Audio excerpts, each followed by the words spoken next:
Deep within a dark and empty castle lies the headquarters of the most sinister podcasters of all time. A legion on Zoom.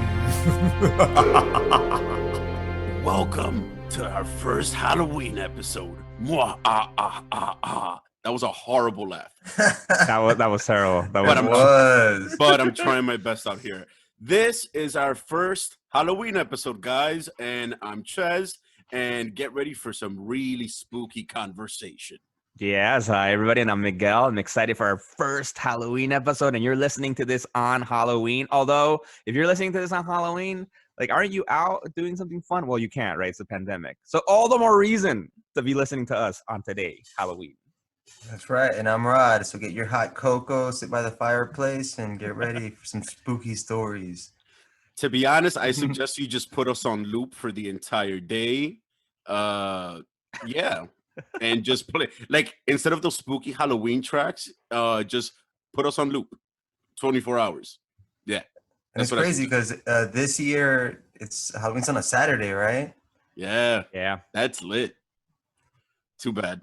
It should have been lit. Yeah, like, but there's nothing really we can do, right? Like, nothing really big celebration we can do or anything. So it's like, I guess it's lit. Well, I mean, considering the fact that we did not have a podcast a year ago, but we have one now, we kind of get to have a concentration of conversations, I guess. Ooh, that kind of rhymed. If that, like, we've never really had before, which is a straight up all villains, all spooky, all bad guys, all the stuff that makes our skin crawl conversational episode. Guys, this is some pretty scary shit we're going to go through today. Probably even be traumatized by the end of the episode. We've never spoken about so much evil shit at once. People get ready. And has there ever been like a scary superhero movie? That hasn't. I think New Mutants was billed as a horror comic book movie. Right? Word. And I don't think any of us hasn't seen it. No. But exactly, that was the idea, right? That it was like it was gonna kind of tap into that horror element a little bit, which I don't know. Review said sorta it did or did it? I don't know. But yeah, other than that, what else would like the Blade ones count? Like the original one, like kind of adding the vampire, but it was still very kind of superhero-ish, right? Like. Well, I mean, it would have been pretty cool if we would have been able to get the Morbius movie by now. Regarding the trailer I had mentioned in the last episode. But yeah, that would have been pretty cool to have. But as far as like a scary superhero flick, aside from Blade, not really. Maybe I would classify it under that movie, but just with horrible execution, the Ghost Rider movies. I was thinking Ghost Rider or Venom, a little bit, but not really scary, Yeah, that's more of just like an action flick. Yeah, not Venom. Like, can I guess Ghost Rider a little bit? Yeah, but they've never really. One really cool way that they should, I think, if they were able to give that a shot, would be with Doctor Strange. They could get into some really dark shit. Yeah, there's like a whole aspect that people don't even think of him being like the Sorcerer Supreme, that he would encounter a lot of dark and scary shit. Word. And so although we haven't had like a true horror film, a good horror comic book based movie, right? But we have had our fair share of some pretty epic and messed up villains in the movie. So I think as we have this villain focused episode, let's start to discuss. Let's fucking establish it right now. So who are like the best movie villains? Like what do you guys have? Before we move on to that topic, you guys remember 30 Days of Night? That one could be classified as a comic book horror movie, right? Yeah, because that was like a graphic novel, right? I think it was a comic book series. I never read it. I remember the movie. Yeah, I think I saw the movie. It had Josh Hartnett in it, right? Yeah. 30 Days of Night, and I see Miguel on the search right now as we speak, folks.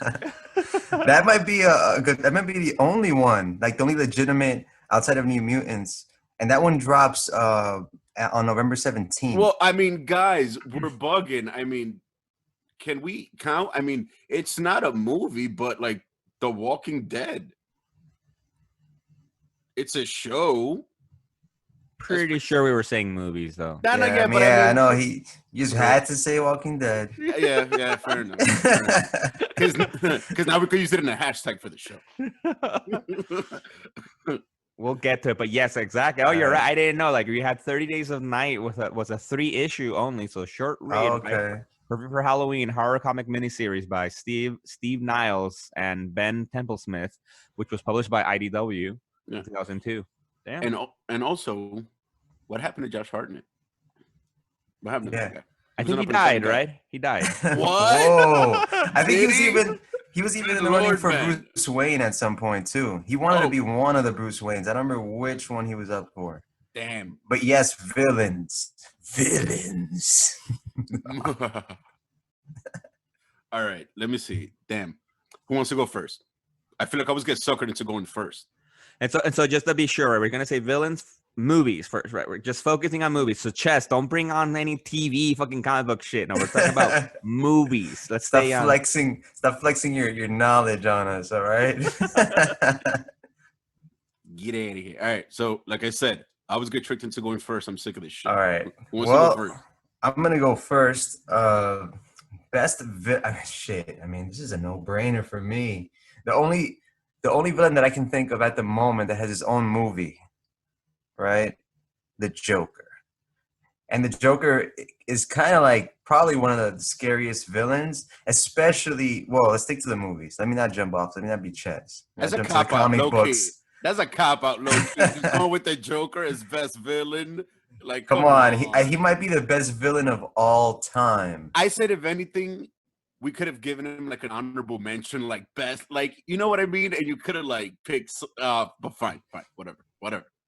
Yeah. So the Joker, the antithesis of like probably also the greatest hero. That's probably why he's the best villain, and he has like this whole convoluted origin. I mean, not even convoluted. It's just different origins throughout the multiverse. He's a killer clown. Come on, you can't get any more Halloween than that. That's a good point. That's a good point. But that, Yeah. but that was a little bit like you're right. He got his own. But so you're saying, are we? How specific are we getting? So are you saying that the best comic book villain was Joaquin Phoenix's Joker, or is it just all the iterations of Joker Throughout across the all movie? the movies, I would say that. Including Leto. Yeah. Yeah. Damn. Oscar I don't know why I agreed to that. Yo, release the air cut. Nah. Yeah, I mean, we've had how many versions on the big screen? 4? And I think the what's the Adam West Joker? Cesar Romero's Joker. Yeah. That Batman film also had a theatrical release. So we've had 5 Jokers on the big screen. Okay. There's been Romero, there's been Nicholson, there's been Jared Leto, there's been Heath Ledger. And Joaquin Phoenix at number 5. And Joaquin Phoenix, yes. So, yeah. Okay. And you guys know I'm gonna lean Batman for everything I decide in my life. Like, Fair enough, Exactly. Good to go. Fair I enough. think Chess. I think you gotta go next. Fine. You know what? As far as movies go, best villain, I'd have to give it to. Damn, that's just a really hard one to pick out. Best movie villain? God.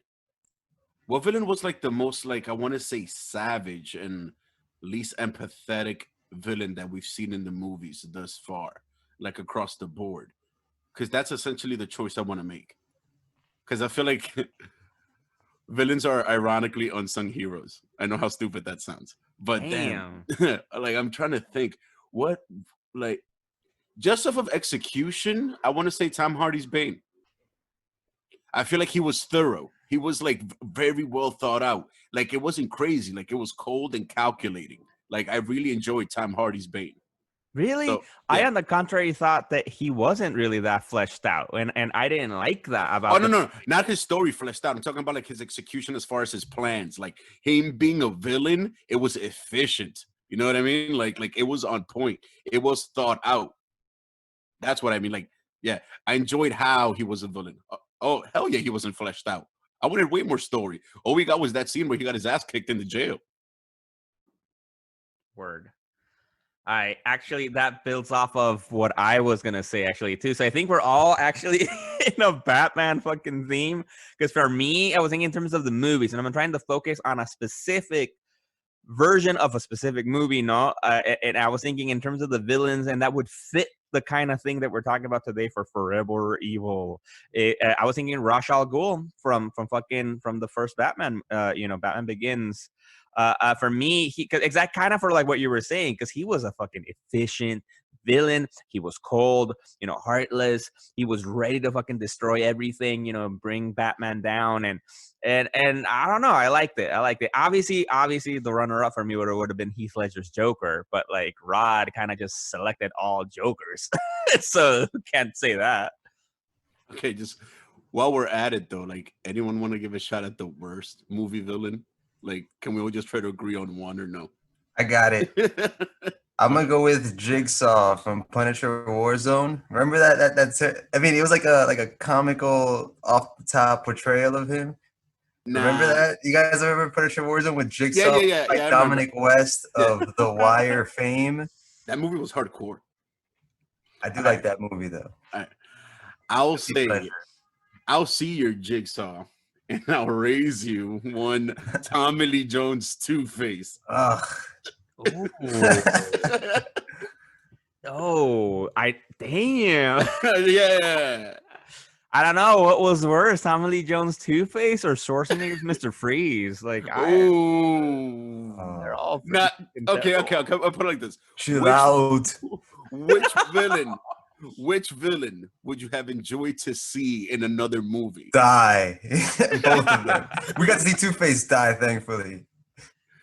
I don't know, man. Batman killed him, right? He threw coins at him.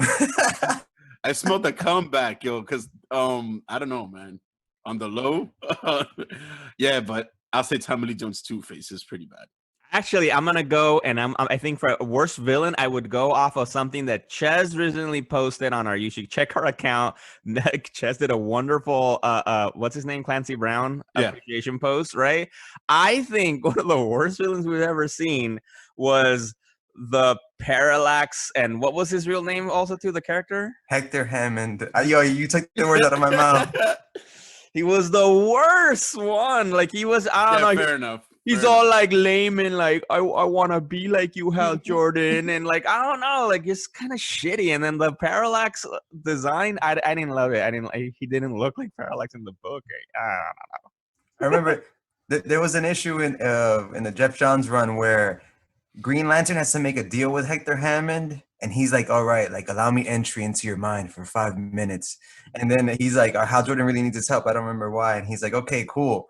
So then Hector Hammond goes in, and then he lives in one of his sexual memories with Carol Ferris.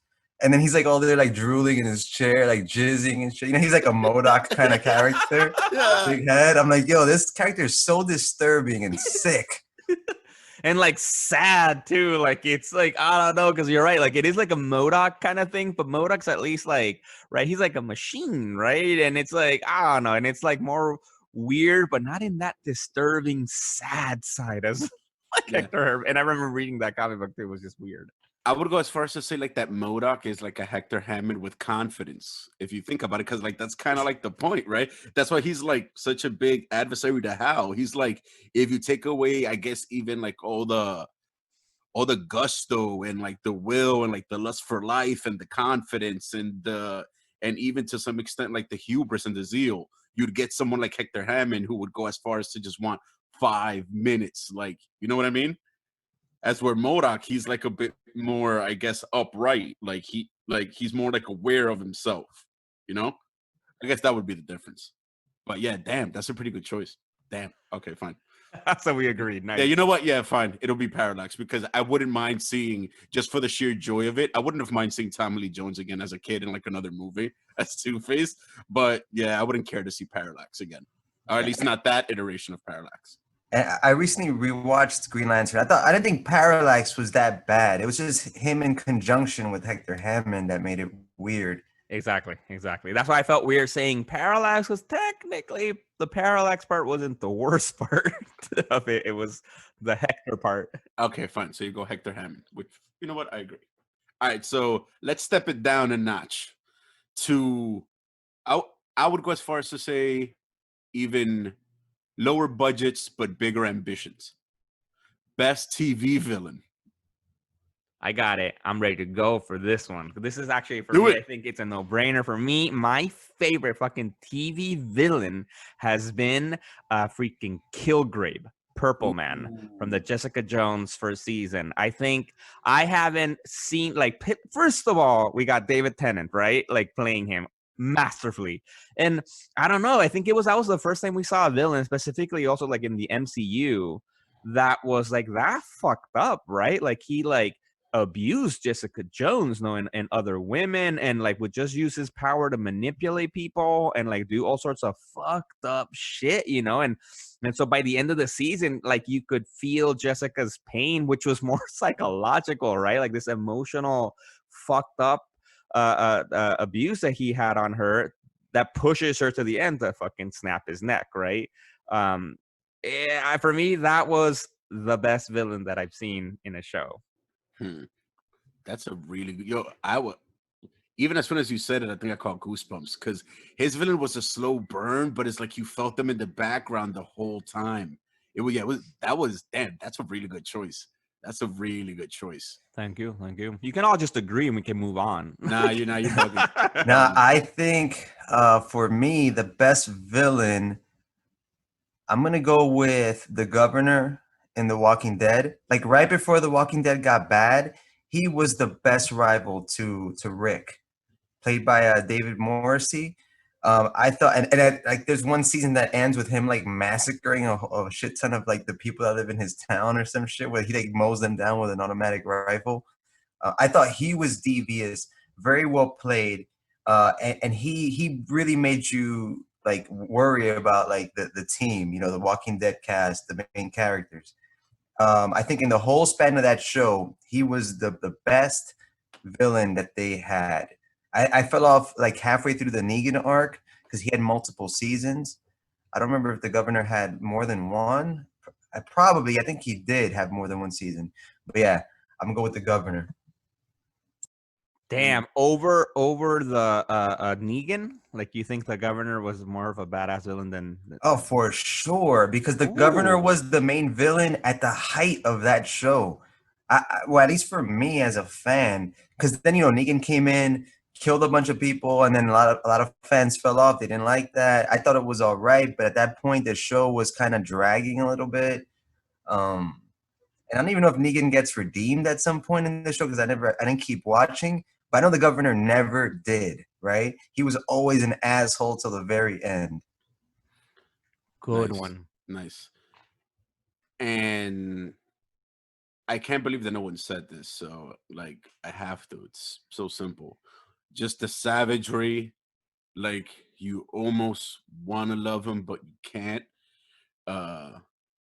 Is like, he's the perfect TV villain, in my opinion. It's like, wow. It's like he deserves to be on the big screen. Vincent D'Onofrio. Ooh. Kingpin. Bravo. Takes the cake for me. Takes the cake. Like, talk about, like, I joke around Jared Leto getting an Oscar nod. Obviously, I'm joking, but come on.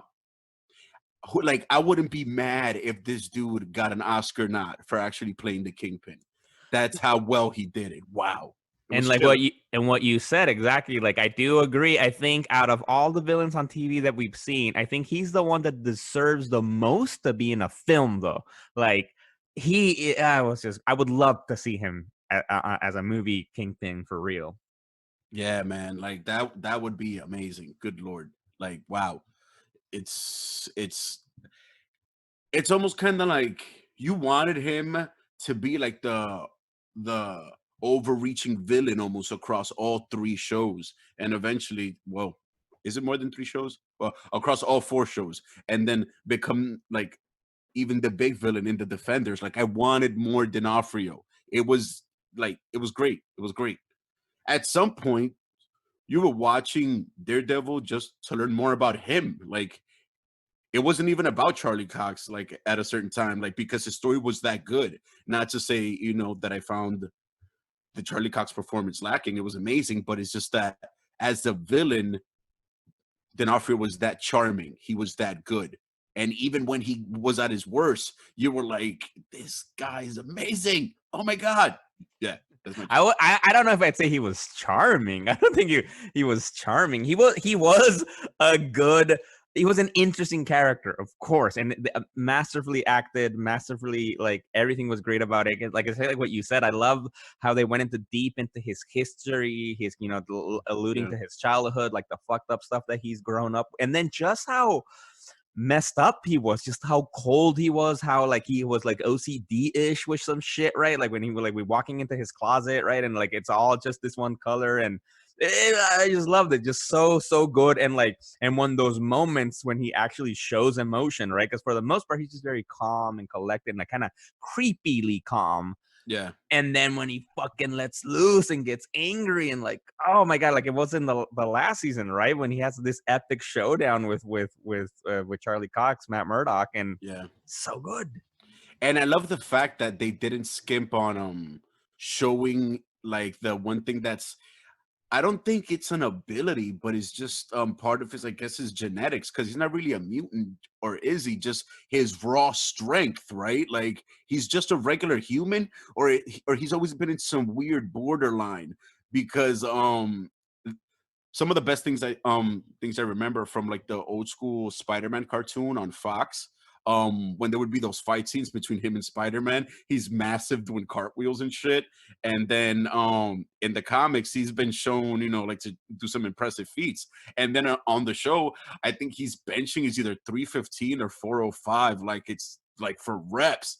Like I love that in a subtle way they didn't shy away from that. Like they wanted to show that he was human, but they knew that fans were going to be like, hey, this is a really powerful person, which was great, because when they showed it it was like it's like yeah, best villain for sure.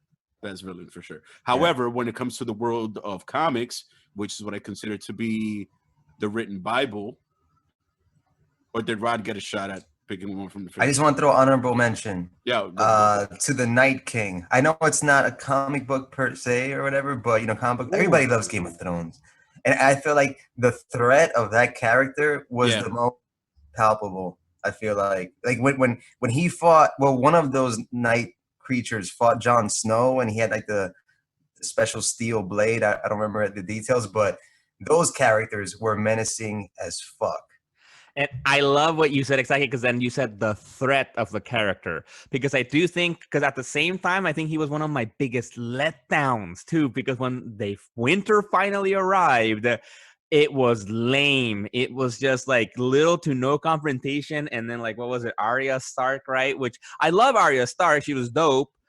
But she kind of killed him pretty fucking easily. Like, it was just kind of like, I don't know. But like, because that was a letdown. But everything before, oh my God, that was like the dopest shit. And him just like being epic on his fucking horse, right? And even to the point when they got a dragon, right? Oh like, my God, yeah. Yeah, and visually, he was like one of the scariest characters. And I would say he is the scariest villain. But obviously, it's not a comic book. But like I don't know. I don't think I've ever felt like a threat that way. Because in Game of Thrones did something special, right? Anyone can die. That was established in season 1. Versus a villain like Parallax, right? He's not gonna kill Hal Jordan on the big screen. We know this, right? Somewhere deep down, we know this. But with Game of Thrones, anything could happen. So this guy could kill any of the characters. And whoa. Even though this is not on the same amount of production, but I thought that even though we kind of knew how it was going to turn out, I thought I was going to say Parallax, the Anti-Monitor from the CW crossover was pretty epic. Like I felt that. I thought that was really well done.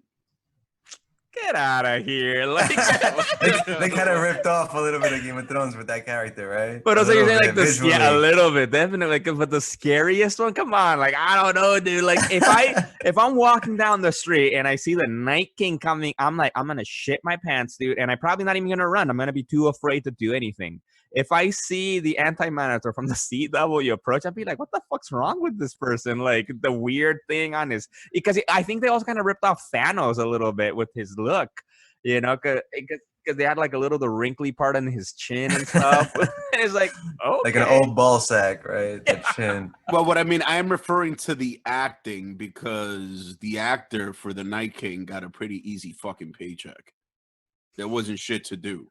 I think at one point he raised his arm above his head when he threw the spear at the dragon, but like what, that's it? Like that, other than that was just him like just walking around and sitting on a horse. Like at least and it's just like you said, the build up for the Night King might be the best villain in TV history. Like the actual concept of the build up. But if you were to compare the acting of like the Anti-Monitor compared to the Night King, you have to give it to the guy that played the Anti-Monitor. How's that for an argument? Exactly. Exactly. I rest my case. I've never heard. I never thought we were gonna say something about we were gonna have the words the good acting or like appreciate the acting and the Arrowverse in the same sentence. Like that's kind of, come on, the Arrowverse isn't known for savage. Well, I mean, all things are relative, like to an extent, are they not? And we are epic, so we discuss epic things. We dive in, we discuss, we dissect. The best actor in the CW verse is Matt Ryan as John Constantine. Constantine. John Constantine. Oh, wait. You know what? Like I was gonna say that's a pretty big conversation. Best actor in the Arrowverse, but like I'll save that for another time. Because best actors. Yeah, we kind of had a similar conversation. Oh no, biggest actors we did. Yeah. But like who did it best in the Arrowverse? Damn, that's pretty big. Yo. There's a lot of comparisons. Yeah, right, but we can't get into that right now. I do want to say shout out special because now that Rod said about the scariest villain on TV that inspired me. I want to go a little bit quickly back. Scariest villain in the movies. I do want to have to fucking say it's Deadpool from X-Men Origin, from like Wolverine Origins, because that was one of the most disgusting villains that I've ever seen. It was just gross. It was a horror to the character, to the history of the Marvel comic books. Disgusting. So that's my pick for. Yeah, like it was disrespectful to like reality itself. I get what you mean. like it broke the fourth wall of shittiness. Like, yeah, I got it. All right, now let's take the worst of the worst from the most honorable place, the written Bible itself, canon, the worst comic book villain. Woo! Good luck. Worst comic book villain. Can we start with best? Right, because like when you're saying worst, do you mean? Oh no. That's what I meant. Yeah, that's what I meant. okay. Like the most savage, right? Yeah, ruthless, you know, or like most Hitler-esque, Yeah. You know, like just horrible. Yeah, I feel like throughout the episode, just because like we're picking like the worst, like the best of the worst, context is gonna be required from time to time. Or the worst of the. Anyway. Yeah, exactly. I'll go first. I think that the worst. No, I can't even say the worst villain. It sounds like you're saying that they're terrible at being a villain. Okay, all right. The most savage one. I'm going with the best villain. Right. The best villain for me, I'm gonna go with Superboy Prime, from Infinite Crisis, and then he showed up later on, like in the Green Lantern books and stuff like that. I like him because he's a Superman, but he has the mind of a child, right? Because he's young. So for the fans, he's from Earth Prime. Earth Prime's supposed to be like the real world. And somehow this comic book geek, I don't remember how, but I think it's through the Anti-Monitor or Monitor, he comes into the DC universe. Or I think it's tied into Crisis on Infinite Earths. Yeah. And then, he gets captured along with Golden Age Superman and Golden Age Lois. And in Infinite Crisis, they break free. Yeah, you remember that they broke free, and this was similar to what brought Jason Todd back to life.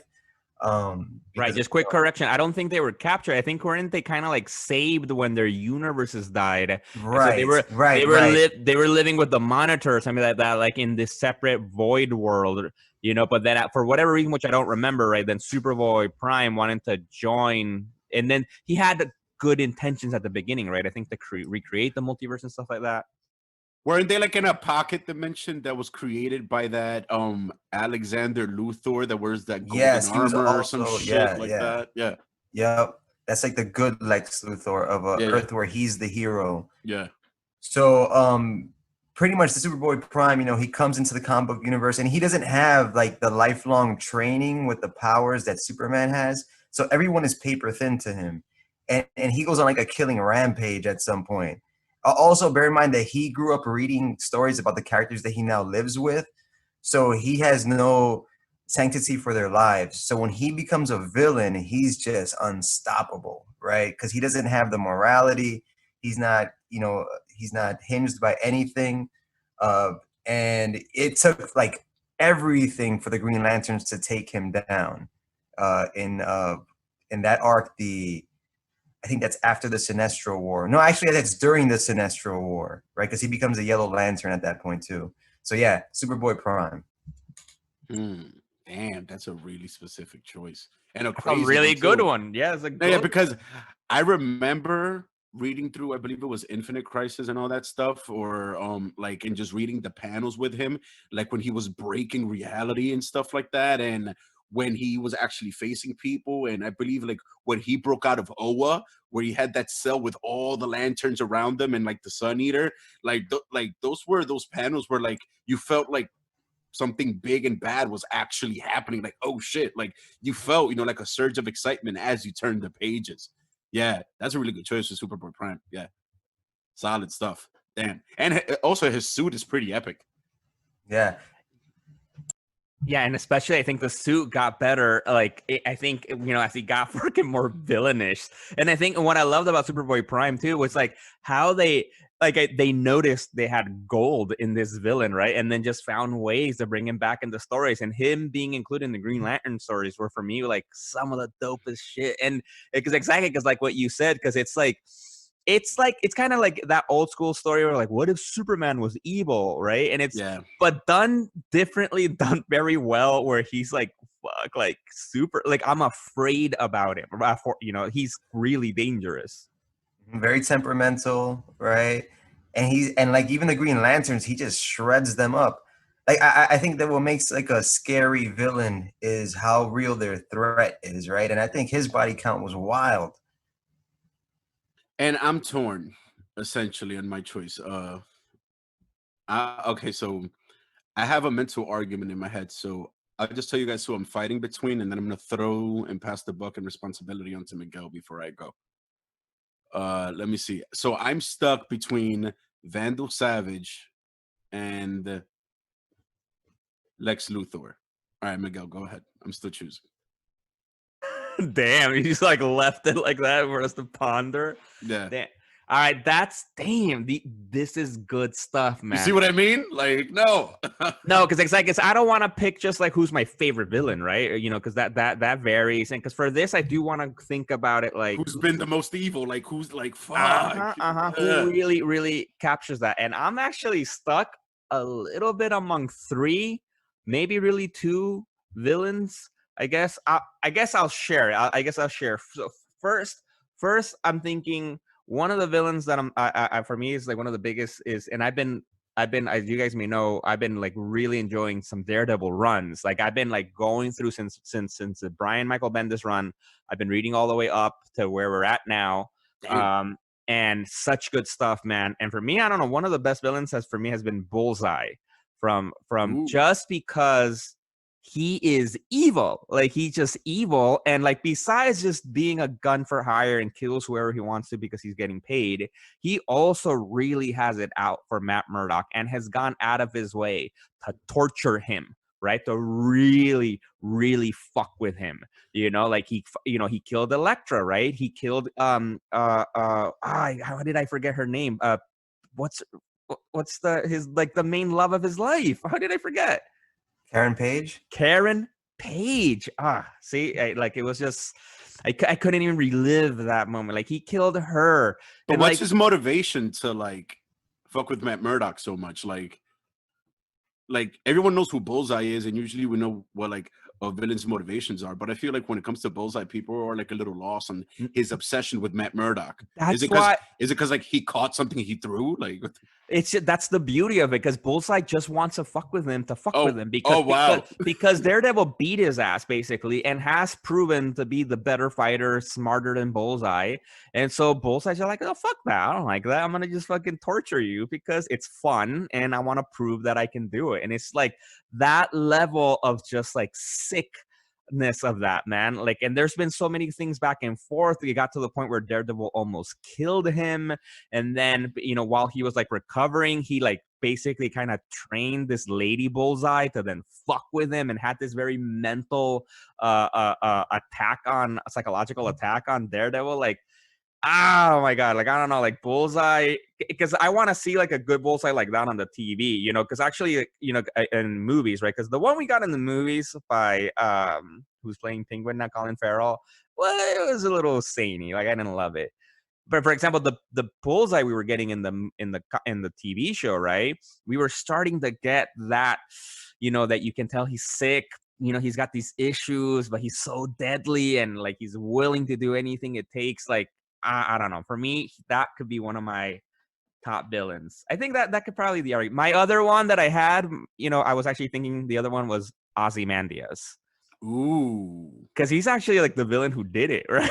He also Yeah. accomplished it. Like he Good just pick. yeah, good pick. He is indeed like amongst all villain, he's the golden child. like I'll never forget one of my favorite comic book panels in fucking comic book history is that one. Like I think this is the last issue in Watchmen, right? Where he's like telling like typical villain, that he's doing his tirade about like revealing his plan and everything he's doing, and like who is it? Owlman was his name? I don't forget. Like he tells him like, why are you telling me your plan? We're gonna be able to stop you. And he's like a badass, like it's never done in the comic. He's like, why would you think I tell you my plan before I do it? He's like, I did this like 15 minutes ago. And then like cut to the scene of like the fucking monster already exploded in Madison Square Garden. Like I love that. Yeah, like that's crazy. Like it's kind of like he's had an answer for that answer, I guess, that a villain always should have had. It's just like you said, he is like, why would you tell us the plan before like if we're going to be able to stop you? Why would you think I would tell you if I knew you'd be able to stop me? Like, right. Like that's the answer every villain should have always had. And like, damn, Alan Moore, you crazy Good bastard. pick. You Good crazy pick. bastard. Yeah, damn, that is valid. Wow. And also, it's good to shine a light on, I guess, he would be one of the ultimate villains. Or Hero. yeah, exactly. Once again, Alan Moore, you crazy bastard. Dang. And it ties into Forever Evil, because Ozymandias is kind of like Lex Luthor or vice versa. Well, I guess Lex Luthor came out first, but Ozymandias was untethered by continuity of millions of comic books before, and Alan Moore just destroyed that storyline. One of the greatest, if not the greatest, comic book story of all time. Even though Alan Moore disavows everything now, even himself. He's like, my own work sucks. Fuck that comic book. I never should have written it. Shout out to the movie though, that Adrian Veidt from the movie. Yeah, the guy was crisp. So wavy. I mean, at this point, we've only had only 2 iterations of a live action Ozymandias, right? And I mean, come on, like it's an easy contest. Which version is better? Oh, I don't know. Oh, Jeremy Irons, come on. Yeah, I don't know. That wavy one from the movie, walking into Studio 54 with the God, come on. The swaggers too. I don't know. We like Jeremy Irons here at the LOZ. I mean, I love him as an actor, but that iteration of Ozymandias is too wavy. Like you can't deny the supreme waviness of that iteration of Ozymandias. It was too on point. Like even though you knew he was the villain, you loved him. You enjoyed the shit out of the performance. It was great. Shout out to Zack Snyder's Watchmen. Word. Nah. Not from me. I'm not shouting nothing out for that. Yeah, that movie was a film. She was a masterpiece, and she was a commentary on the soul of the human condition. Jesus Christ. No. All right. Stop trying to distract us, Ches. So Fine. you Damn have to tell us. Come on. Who was it? Lex or Vandal Savage? What's up? What's good? I'll have to say, and it'll have to be Lex, simply based on the fact that I think Vandal Savage's immortality would allow him to be disconnected from humanity. I put some thought into that. And for those of you who don't know, check out the animated feature Suicide Squad Hell to Pay. Vandal Savage was a caveman from like before all history began, like as you could imagine, back in like the cave days of cave people and whatnot, that came in contact with an alien meteor that crash landed to Earth, was given immortality, total invulnerability, I guess, to an extent. And he's always been this like background bit of a puppeteer, dark operator throughout like the DC universe. And he just has blatant, straight up immortality. So he's always been around. He always is around. And he's responsible for a lot of crazy shit. And his background story has always been fascinating to me. But I think I would have to go with Lex, just based on the fact that since he's a human, he knows the woes of humanity. And once again, I think I said this, I believe 2 episodes ago. Yeah, I think so. Where I was saying like, yeah, it's nuts. The fact that he can help humanity so much, and instead he's out here making fucking Gundam suits, trying to make a kryptonite bullet and shit, like, and all types of fucking crazy nonsense. Even go as far, yeah, like even fucking going as far as like to work with fucking Darkseid. Like, bro, why don't you try to beat Superman by being better than him, which is so easily to do? I mean, easy to do. The bell has been rung. Yeah, like what the fuck? Like, it's so easy. Like, it irks me so much that in his brilliance, he doesn't see the simple thing. Okay, you got Superman just saving lives. He's not out here fucking just getting rid of all world hunger, which you can definitely do with LexCorp. He's not out here curing diseases. Like, he's a hero, but Lex can be a messiah to an extent. He doesn't. And what I love too, there's been so many different iterations of Lex Luthor in the comic books, right? Like, I'm not incredibly well versed in Superman books, but I've been reading lately over the last few years more and more. And like, there's so many different versions, right? Because for example, I personally really liked I think it was a New 52, or mostly on the Rebirth side, where like he was like a good guy, sorta, right? Where they kind of like erased some of the past, like crazy evilness, and he was somewhere in between. And I'd like that, right? Because I also felt like, like you were saying, he was that in the middle ground, right? Like, I think at any moment now he's gonna do something fucked up, right? But then you had, like, for example, from All-Star Superman, right, from the Grant Morrison run with Frank Quitely, that was just like that, classic, like that Gene Hackman Lex Luthor, right, from the movies, like just exaggerated, right? Like, his pure mission was to kill Superman, and like very like cartoonistic, but so cool though, still so cool. So like, there's these different versions, and not to get into it too much then, because we should talk about this in some other episode. Then there's the Lex Luthor from the recent Justice League run, which was written by Scott Snyder, which we've talked about Scott Snyder here before. We love Scott Snyder. He was an incredible Batman writer. Not a very good Justice League writer, I felt. And the Lex Luthor in that story, because then it became like this whole thing about Doom, and like it was just a hot mess. And I hate that Lex Luthor. He was just a cartoony, not in a good way, cartoony Lex Luthor, just ridiculous and all about doom. Like every other word, like every other sentence included the word doom in it, for real. I was like, yes, we know. Okay, stop it. It was dumb. But Lex Luthor is a good pick. And hey, wait. How come all that use of the word doom is crappy when fucking he does it, but then it's okay when Dr. Doom does it? Because he kind of does that shit too. Well, now it's different because Dr. Doom is referencing himself, though. Yeah, because he's speaking in third person, so it's a little weird, but it's in a different way. And like, but he also does the same thing as Batman and slaps it on top of mad shit. Like, come on, like the Doom bots, the Doom this, the Doom that, and I am Doom. No, which is, I'm fine with that. Like, you gotta stats. It's all about branding, man. You gotta brand, man.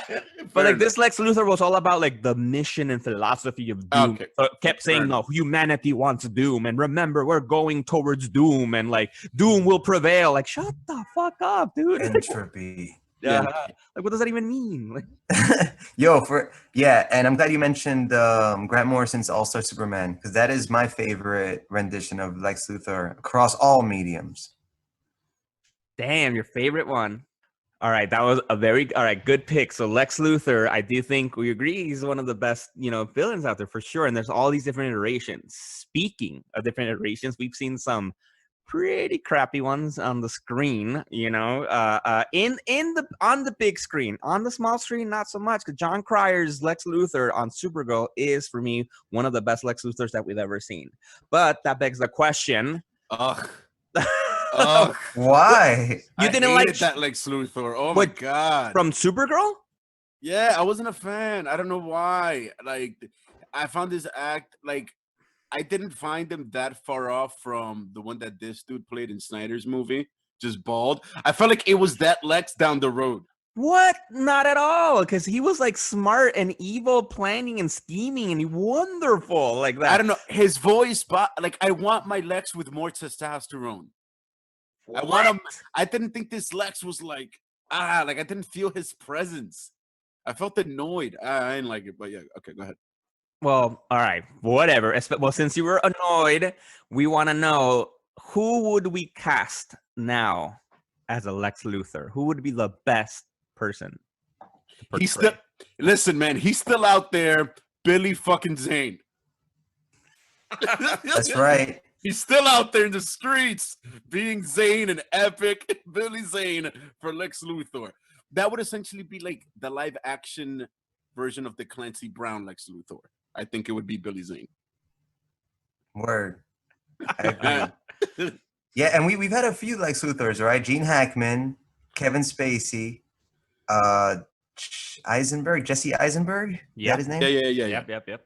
That's 3. I forgot about Spacey. John Cryer, the show. We had whatever the Lois and Clark one guy was. I don't remember his name. And the Smallville. Ever knew his name? Oh yes, Michael Rosenbaum. Oh, Rosenbaum. Yo, yeah. how can we forget? All right, Yeah, that would probably be my favorite live action Lex Luthor. I would have to agree. I think it'd be Rosenbaum.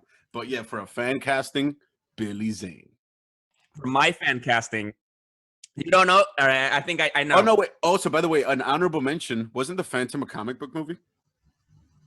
Yes. Honorable mention to The Phantom out there in the streets in a purple bodysuit. Billy Zane. Shout out. Deep cut.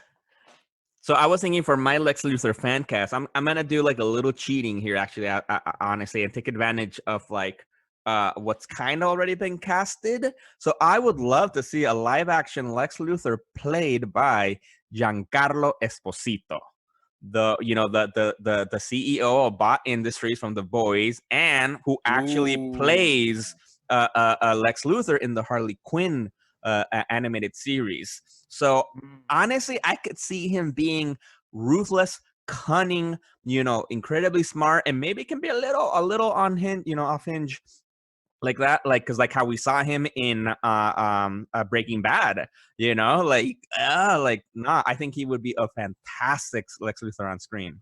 And great pick.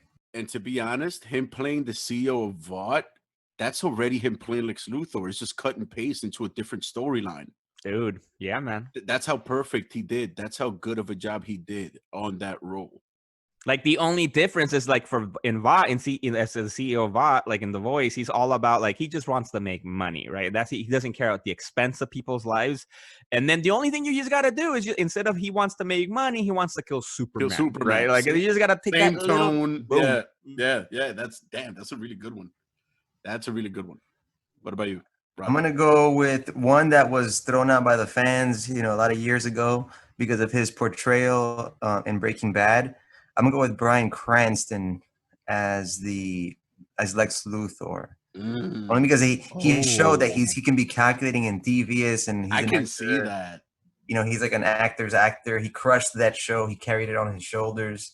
I think that would be a good pick. But I'm in love with Miguel's pick though. I like that one. That would be cool. Yeah. All right, so we all agree that the best choice is Billy Zane. Okay, moving forward. All right, fine. Fair. You know what? Fine. I'll agree. I'll go Cranston just because that would be the most feasible one. We don't know where the fuck Billy Zane is. Wait, you agree with Cranston, but like Rod was agreeing with me with Giancarlo, so you have to be contrarian. Like you're like, all right. Jesus I don't Christ. like you. I do not like you. But I love you. What? Listen, I do love you, but that doesn't mean I have to like you. Good point. Fair enough. I want to take a quick back step because we had this like 20 minutes ago conversation, but because it's a Halloween themed episode about the worst, and by that I mean terrible, and not, again, we got to make distinctions on how we're using these words when it comes to villain. But Yeah. that Dracula guy from Blade Trinity, that was a shitty one too. Oh yeah, that was That's horrible. a dude that came back and played Heat Wave in the CW verse. I remember that shit. Oh, And he- really? I don't remember. And mind you, I get annoyed by his role as Heatwave, but for some reason they keep him around. I don't know, but okay. I like him as Heat Wave. I feel like the CW was like a place for Yeah. a lot of characters. And you got Yep. Brandon Routh. Fair Yeah. enough. Ches, you've been hating on the CW, man. These last few episodes. What's Oddly enough, I love what they did with Brandon Routh. I love what they did with Brandon Routh. They did such a good job with his redemption as the Atom. Oh my god. It's like a shitty Iron Man, and I love it. Yeah, that was all right. Yeah, but Heatwave was good. I loved him and Captain Cole. Like, no, dude. Oh, Like, and I enjoyed Captain Cold. I just wasn't a fan of Heatwave. mm. I have my thoughts. I have my emotions and feelings. Jeez. Yeah, but good call, Rod. That was another shitty fucking villain. But now, one that we're all thinking about, because it's going to come up eventually. And I mean, I have the theory that with enough money and maybe they'll try to make it work of putting just Joaquin Phoenix's Joker in with Pattinson. But who would be his Joker if they don't go that route? Any Damn. speculation? Oh man, that's a tough one, right? Because as we know, like with Heath Ledger, any actor can just step into a role and own it, right? They don't have to necessarily look like them or have had previous roles that would lead them to be that character. I'm gonna go with Willem Dafoe as the Joker, only because I feel like it's long overdue, and I don't want him to rehash obviously his Green Goblin, but there might be some overlap. But yeah, just because Willem Dafoe is Willem Dafoe, and I think it's in his name. It's in his goddamn last name. He's Dafoe. Dafoe. You know what? I think he'd be able to do it if given the chance, man. I have faith. He's old enough now to where it would look creepy with the right makeup. Give me fucking Jim Carrey as the Joker. Oh, Nah, the fuck. You hating? Damn. Nah, I don't know. He's a good actor for sure. I don't see him as the Joker. I will say who was the Joker. Did anybody see Sonic? I know he was Dr. Robotnik. I didn't see it. I didn't see it. I He want to looks see funny. it. I want to see it, but I've heard good things, oddly enough. Yeah, that movie looks actually, crazy yeah. as hell, but I haven't heard anything bad about it. I actually want to see it. But yeah, I would take a Jim Carrey now, not Jim Carrey when he did the Riddler. I would take Jim Carrey now as the Joker. Because I think now he's beyond all that zany shit. I think now he would understand how, there's been enough renditions of the Joker that now he would understand how to play it. As opposed to if he would have done it back then, he would have tried his own, Jim Carrey at his peak and try to go too zany with it. But I think Jim Carrey now would be an amazing choice for the Joker. Whatever. Man. Hey, you've been lukewarm about a lot of Chez's picks today. Word, yo. There's this hate going back and forth. I feel invalidated. Good. Mission accomplished. Then no. Episode. No. I don't know. I'm not a big fan of the Jim Carrey idea, but I would be down to see him just because we allowed him to try to be the Riddler, and that wasn't terrible, but it wasn't really the best. But I like the Willem Dafoe as Joker. I like that. That's a tough one to and it's because we've seen all those already fan made pictures of him as the Joker, and you're like, that's fucking perfect. That just looks like it. But I just thought right now for a second, I thought like I decided to go maybe like a little bit of a deep cut, if that's to be considered one. I thought somebody that I think could pull off maybe like a more traditional comic book version of the Joker. I'm thinking it could be Christoph Waltz, best known for his role as the main villain in Inglourious Bastards. Nice. And Damn. he's got this just like sinister quality to him that just it's just I don't know. I think he'd be great. I think he could pull it off. Nice. Yeah, good pick. Word. And for some reason that kind of inspired, okay, how about this? Might sound weird, but given the opportunity, hear me out. John Malkovich. Oh, yes. Yeah, put thought into that for a second. My only thing is just like I don't know how he would look with a wig, right? Because he's bald, no? And dude, it's 2020. I know, right? Like we What got the fuck? Thanos, right? We got Thanos, Yeah, like big ass purple man with like a ball sack on his chin, and John Malkovich with a wig. I'm like, I don't know. We can do yeah, that. not even that. Not even Thanos. Fucking Dax, dude. Batista. Like that's not CGI. This man, like he's one of the people in the MCU who's earned every penny. Cause the other actors, they go in their suits. This guy has to stand through that shit for so long. Yep. And Nebula too. Yeah, her too. Like, but his shit is like, cause hers is kind of like a paint job. His shit is like full body prosthetics on the upper, like it's crazy. But yeah, hell yeah, they can pull it off. Now he just takes time to prepare for the role. I would think that John Malkovich would give us an amazing Joker. Guys, I just have a fucking crazy idea. What if within the Pattinson universe, they do the 3 Jokers and we get Willem Dafoe, Christoph Waltz, and John Malkovich all as Jokers in this fucking 3 Joker universe kind of shit. What's up? See, like, why we're not hired as consultants for projects? I don't know. I don't know. I don't know why we have to stand by and the people who don't know shit about shit run shit. HBO Max, Warner Bros. What's up? Legion on Zoom at gmail.com. Just hit us up, guys. Just hit us up. We got ideas. We'll negotiate. We'll start at $1 million a piece. You know what I mean? Like, we'll take it from there. We're open to negotiations. So, we're talking about Willem Dafoe, right? And one of the villains that he made really popular was Norman Osborn. And we're going to get a new one. Do you guys have any thoughts on who you'd like to see play that role? Damn, and that's a good one too, because it's crazy how that Spider-Man game that we recently got by Insomniac was so good that I'm just trying to think how to cast that Norman Osborn. You know what I mean? Like, I'm not even thinking about like the one from the cartoon or the ones from the comics. In my head, I'm trying to cast that Norman Osborn. And in that Norman Osborn, I wish I could pull the Gene Hackman Superman and just put a wig on him. That would be that Norman Osborn, I think. And honestly, actually, what I was thinking, and then Rod said this, it might have been the last episode, no, not the last, like I think it was the comedian episode, where you were mentioning how Willem Dafoe would be cool to have him come back. Or it was a DLC episode. I don't remember. One episode. Everybody listen to all our episodes and you'll find this content. But yeah, start from the first one and work your way to now. And then let us know, please, exactly what comment we did this. Where you were saying it'd be cool to see him return as Norman Osborn, right? And Ches, when I was playing the Insomniac game, I don't know. I felt like that was Willem Dafoe, But like right now, when you said that Gene Hackman Superman, it's like some kind of mix of both Willem Dafoe and Gene Hackman. Yeah. But damn. Okay, but if I had to pick a relevant choice, because Gene Hackman is not looking as spry as he used to. Damn.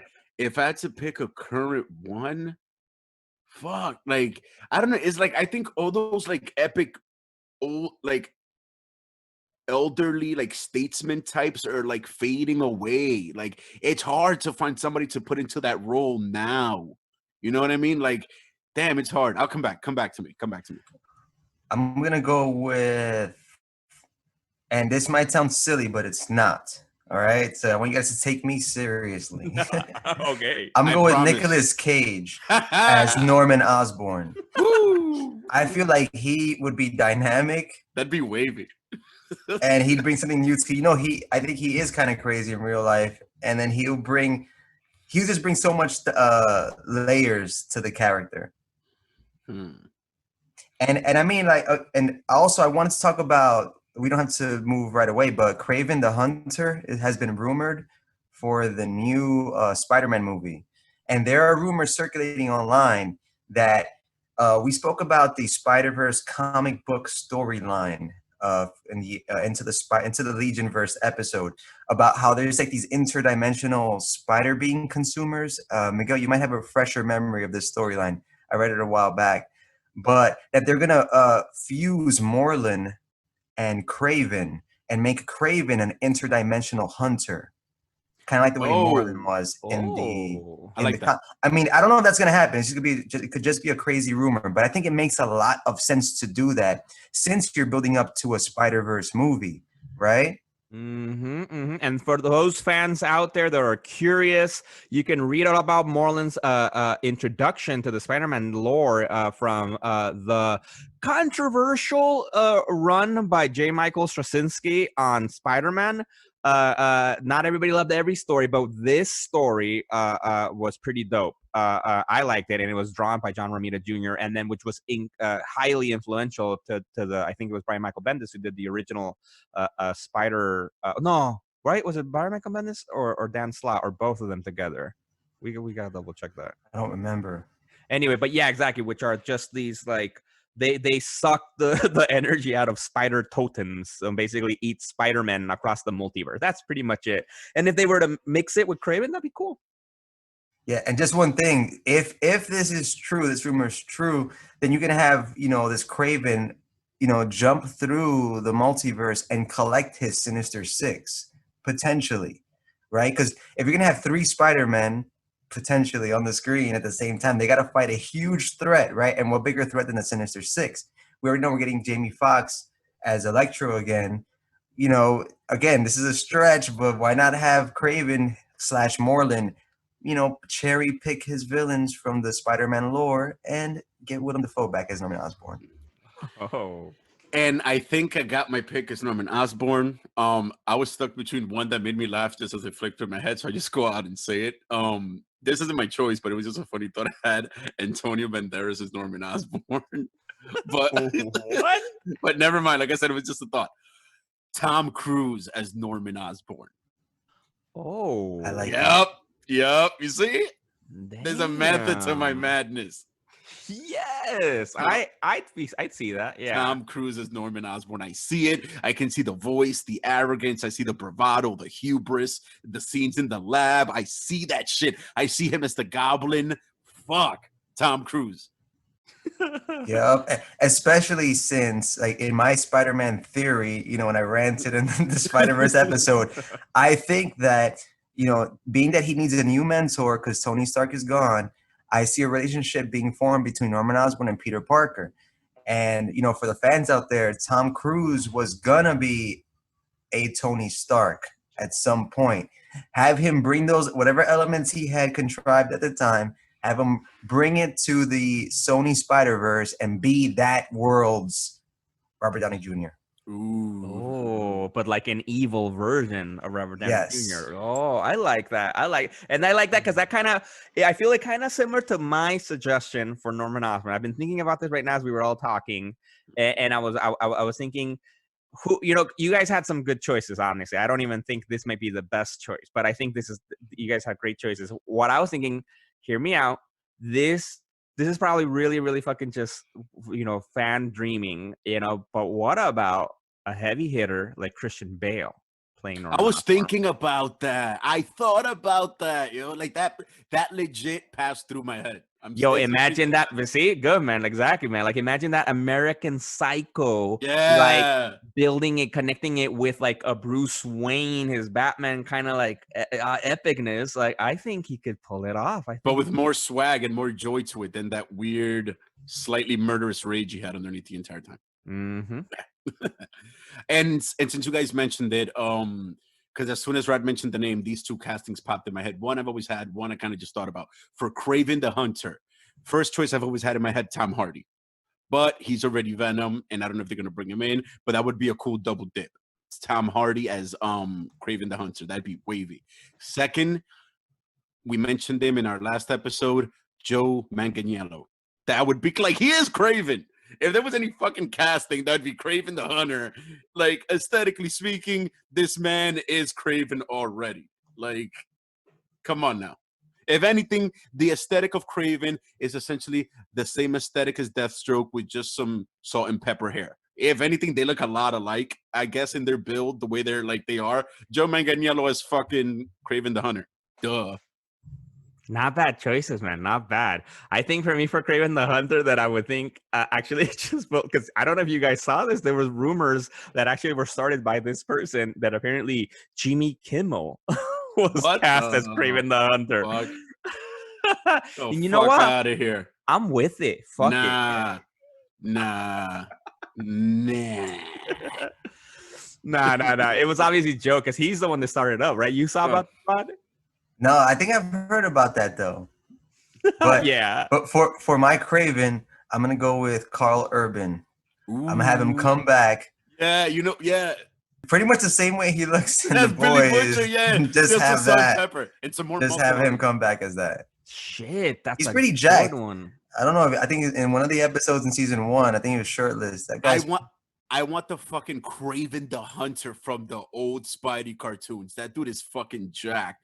Keep him the same look as Billy Butcher, just like you said. Throw some fucking salt all up in that pepper with the hair. Put him on a cycle or 2 of steroids. Put him through some powerlifting, and boom, you got your fucking Kraven the Hunter.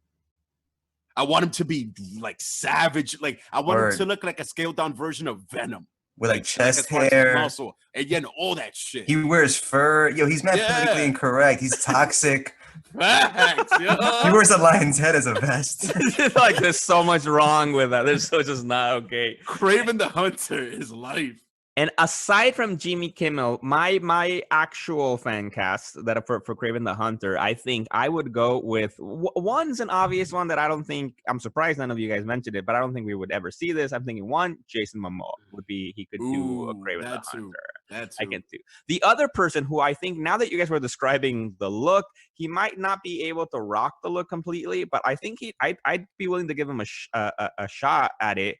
I would like to see Pedro Pascal as Kraven the Hunter, from The Mandalorian, Maxwell Lord from the upcoming Wonder Woman movie, and that's it. Yeah, I like that. That's the one we need. Right? Sony, take notes. Yeah. Again, also he'd have to beef up, but I can see that shit too. It's just because Kraven is fucking massive, I've always loved that about the character.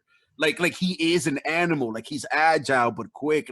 It's like it's Bane without the venom. It's like yeah. But damn, those are some valid choices, though. Yeah. Yes. Yeah, there's this was a Halloween themed episode. We talked a lot about villains and things like that. And I don't know how you guys are gonna spend your Halloweens, because obviously we can't go out trick or treating like we really want to. We can't put on our costumes like we really want to. So what are we gonna do? I would recommend checking out the Deceased comic book written by Tom Taylor. I really dig it. I think it's a great horror book, and I think that one, that comic book actually does kind of set like the stage for fear. I haven't read many horror comic books, because I think the comic book page isn't very conducive to horror. Maybe it's just me, but I found that this one was good. And I'm also gonna recommend Severed by Scott Snyder as another read. Oh, which one's that one? That is a horror book that he did, which is pretty cool. It has like Stephen King vibes to it. Oh. It's a mini. It doesn't run forever, but I really enjoyed it. I remember. I think the first issue is free on Comixology. So if you want like a little indie book, horror book, check that one out. Yes, and do you want to? I haven't finished Deceased, but you want to give a quick, what's it about? So in Deceased, I think that the anti-life equation, right, is like, I don't know, this weird thing that Darkseid is after, right? Because I don't know, that's so complex, that storyline. I know Grant Morrison has taken stabs at it before, but the anti-life equation is what's going to, I don't know, bring balance to the universe. I guess similar to Thanos. I'm not sure. Oh, what, like in But Final Crisis?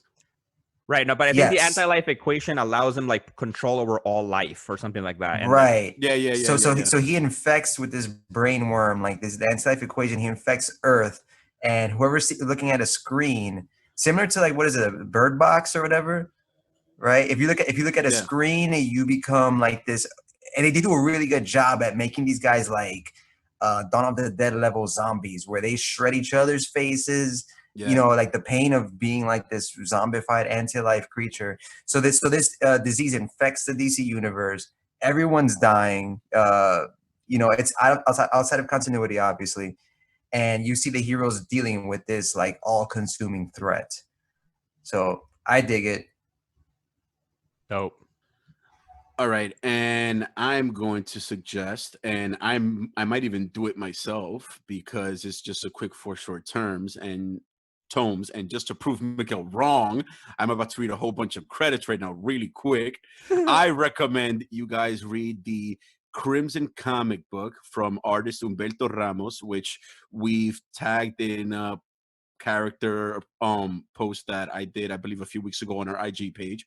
Once again, by artist Humberto Ramos and by writer Brian Augustine, based on story concepts from A.G. F.G. Hagenbeck and Oscar Pinto. The series ran from May 1998 to February 2001. It was about 24 issues. It came from Cliffhanger and Wildstorm at DC Comics. If you guys could find that in the Comixology app, that would be an awesome Halloween read. It has to deal with like the end of the world and angels and demons and vampires. It's a really cool, I guess Halloween adventure to go through in your mind. It's a really awesome read, and I keep mentioning it because it's so good. If people don't believe me, just wait until you give that shit a shot. Wow.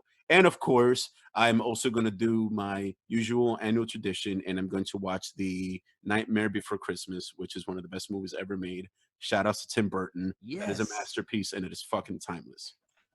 Yo, I love that movie. All the songs in that movie were fantastic. That's good. And that's a good recommendation. Yeah, Crimson was good. I didn't read the whole thing. I think I read some of it when it was coming out back in the day. And come on, how can you not love Humberto Ramos? Like, he's an amazing artist. Like, that's dope. All right. And also, I read credits. Yeah, you read mad credits there. Good job, man. Good job. Yeah. And my recommendations for Halloween reads and Halloween activities, I think I have 2 suggestions. One is like, if you want, because like I think Halloween is known for, I think, 2 things, right? You get the samey, you crazy, spooky but ridiculous shit, right? And then you also get the true like horror fucking shit, right? So for more on the samey, just fun kind of adventure stuff, I recommend reading Marvel Zombies, and especially the first 2 series of the Marvel Zombies, because if you guys might not know, you know, I should say you guys probably know, but I mean, like, the fans out there might not know that Marvel Zombies was written by one of the best zombie writers out there. This is by Robert Kirkman. All right. Like, one of his basically very few things he ever did with Marvel. So it was Robert Kirkman, artist Sean Phillips, and the 2 series. And then there's plenty of spin-offs of Marvel Zombies afterwards. But I think the first 2 were fun. And it's just really straight up, just simple. There's a zombie, you know, virus basically making people into zombies. And it's just fun to see your favorite superheroes becoming zombies. And what's super cool too is that they don't become like mindless zombies. They're still themselves, but they're consumed by the hunger. And so it's wacky, no? But it's cool. It's great art. It's pretty gruesome. And then, but for what I really, really recommend, and I think I've been telling you guys to read this for a while, you guys haven't yet. I really recommend, for like what would be a pretty much true horror read, I recommend Immortal Hulk, the current Hulk run by Al Ewing and artist Joe Bennett. I've never read anything like this before, especially from a mainstream book. All right, because he's really taken the Hulk to a dark place, because now you have the Devil Hulk. This is the new Hulk persona. And the idea is that Hulk is truly immortal. And anytime the Hulk or Bruce Banner dies, and he does in this series, often gruesomely, he comes back. And it's like super fucked up. And it's just a super dark. And Joe Bennett's art is incredibly gruesome. Like, it's just so disturbing in a almost beautiful way, but it is like intense. and I do recommend at least read the first volume. That would be a good Halloween activity, and check that out. Yeah, and I want to make another recommendation, real quick. Swamp Thing, I think, is running on the CW right now. I think Yeah. that one, they went for like a John Carpenter, like Ches mentioned a few episodes back. With that first episode, it was really good, really gory, gruesome shit. I was not ready. I think that would be a cool. If you haven't seen it already, it was a gem from the now soon to be defunct DC Universe streaming service. Agreed. Check that out. And also, just before we go, I want to do one quick honorable mention to, I guess, the one character who, in my opinion, is like the Jack Skellington of comic books in a way. And I noticed that we hadn't mentioned him in a way, but like being scary is part of this whole theme. And I'm not talking about Batman. Shout out to Spawn, created by Todd McFarlane. Yo, Bravo. nice. Yeah, like how dare we? Yo, and I've actually never really read Spawn. Like I think I did years ago a little bit, but never really. And it's been one of those books that I would love to. But it's like you mentioned, kind of like with X-Men. Like it's a massive history, right? Like I don't even know where to begin. Well, I mean, first off, shout out to Michael J. White, who played the live action Spawn in the movie, and also a shout out to what's his name? I forgot, the extremely funny actor, stand-up comedian, that he played Clown. It's on the tip of my tongue. I'm a big fan of his. He did Leguizamo. John Leguizamo. Thank you very much. Shout out to John Leguizamo, who played I said Clown. Yeah, the Clown. Yeah, and Michael J. White in the live action movie. But the most in-depth experience I've had with Spawn, I guess, would be in the old school HBO series, which was not good. So shout out and deep cut to Spawn on this Halloween episode. Voiced by voice actor Keith David, who also voiced Goliath in the Gargoyles cartoon way back when. Woo, shout out He has that deep voice that, I don't know, very good voice that he has. Yeah, he's also like another Clancy Brown. He's pretty prolific too when it comes to the voice acting game. He's done a lot of work. That first season of the Spawn animated series on HBO, man, that was so good. And I always laugh because in the beginning you get a little intro by Todd McFarlane, and he's so young and pristine. Yeah, and it's just cool. It's like, oh man, like a time warp to see that. Shout out to Todd McFarlane. Yeah, shout out to Todd McFarlane, because now he's not like old and weathered and rich as fuck, but hell yeah, well deserved, man. Come on, good man. For him. Well deserved. If there's any creator out there who deserves all that money, who deserves to be old and weathered, it's him. and happy. But yeah, like, yo, shout out to fucking Spawn. Like I said, I feel he's like the Jack Skellington of comic books. He's the king of Halloween when it comes to all things comic related. And yeah, on that note, I got one more shout out. Oh, go for it. Shout out to Solomon Grundy. Born on a Monday, christened on a Tuesday. And I think he's in Long Halloween. I think he's in that storyline. And I was recently watching Justice League Action, which is like this animated series. I don't know if it's still running on Cartoon Network, but it's kind of like the Justice League cartoon, except that the episodes are 10 minutes long, and it's just really quick little DC Universe storylines. And they have a really cool Halloween themed episode called Zombie King right now, which has Solomon Grundy versus Swamp Thing. Just want to throw it out there. Damn, that's dope. Damn, those are some good recommendation, guys. I think we got plenty of activities for Halloween. Yeah, word. And also just one more. We had just started reading it, but just a quick mention to The Long Halloween.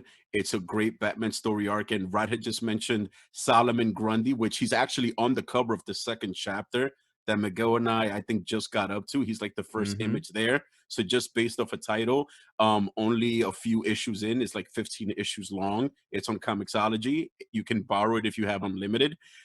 Amazing storyline so far. Don't want to give any spoilers, even though it's old as fuck. But hopefully we'll discuss it sometime down the line. Yes.